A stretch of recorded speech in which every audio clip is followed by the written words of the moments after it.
I was so close to reaching my dream, and then something went wrong.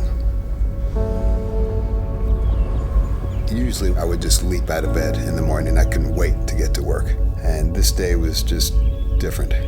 I felt like I weighed 1,000 pounds, like somebody was pushing me down into the mattress. I tried to open my eyes, but even my eyelids felt like they were glued shut. And I was just laying there wondering what's going on. Something is seriously wrong.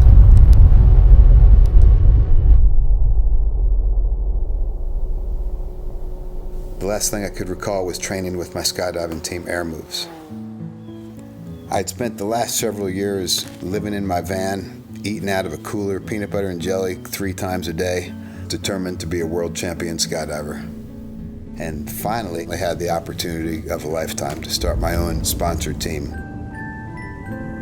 Part of the deal was that I got to pick the members of the team. And the first person I called was a kid named James Lane. I taught James to jump when he was 14, and by the time he was 16, he had over 1,000 skydives and was the most incredible flyer I had ever seen. And he was like a little brother to me. We spoke all the time about how someday we were going to go to the World Championships together. This was our chance, and I wasn't going to let it pass by for a second. I had been working towards a goal like this for years, but now was the first time that I truly felt like I had it in my grasp. And then something happened.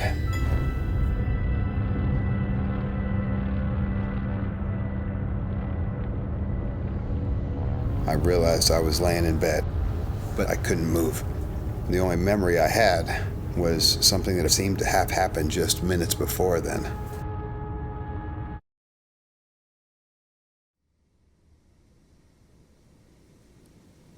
I just found myself in free fall, and it was different. Usually free fall is fast and loud, but this was quieter, almost as if the wind was just suspending me and I wasn't descending through it at all.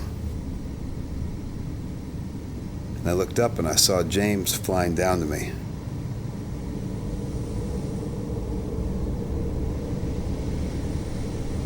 He had that usual playful smile on his face that he always had.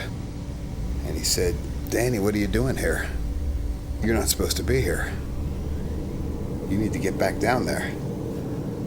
And I asked him, "Are you coming with me?" He said, "No, I can't. But you need to get back down there.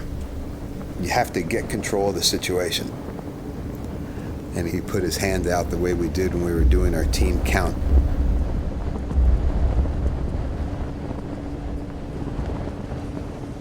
And then he started to fade from my grip and I started to descend.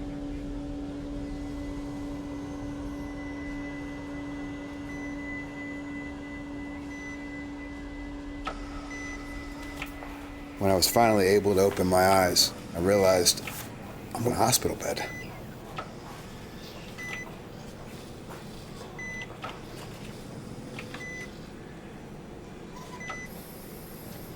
The doctor came in. I asked him what had happened, and the doctor avoided that question, and he just told me what my injuries were. I'd been in a coma for nearly 6 weeks. I had a collapsed lung, a broken neck, cracked skull, a severe concussion, and crushed insides causing a lot of other internal injuries. He said ultimately he hoped I'd be able to return to a normal life, but I would absolutely never skydive again.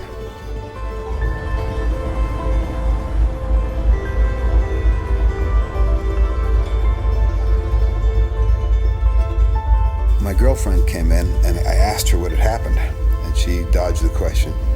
I kept asking her, "What happened? How did I get here?" She still tried to avoid it. And I said, "I know James is gone. How's the rest of my team?" And she asked me, "How could you possibly know that?" And I said, "He just told me."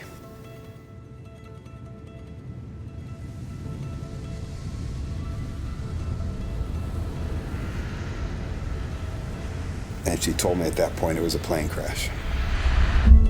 16 people died when the plane went down. There were 2 skydiving teams on board. One was a local team. They were practicing for the skydiving championships. Most seriously injured was Dan Brodsky-Chenfeld, who suffered a... It was just overwhelming, feeling myself just become way too anxious, realizing that I had just lost 16 friends. I just had to force myself to take a deep breath. The situation is a tragedy, but I know they are all fighters, and I'm praying that they'll come through. You have to get control of the situation. I thought a lot about what James meant by that.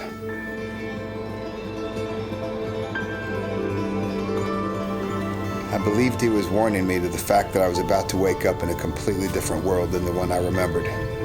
A world that was going to be filled with sadness and defeat and fear. There's so many times in life other people try to tell you what your limitations are. Try to tell you what you're capable of doing and what you should and shouldn't pursue. And they don't get to decide. James reminded me that prior to the crash, I had taken control of my life. I had found an activity that I loved, pushed myself to be the best I could possibly be at it, and set my sights on becoming the best in the world. Right then, I made the decision not to surrender to the constraints of my reality. You can continue to go after the World Championships with the same confidence and the same commitment that you have in the past.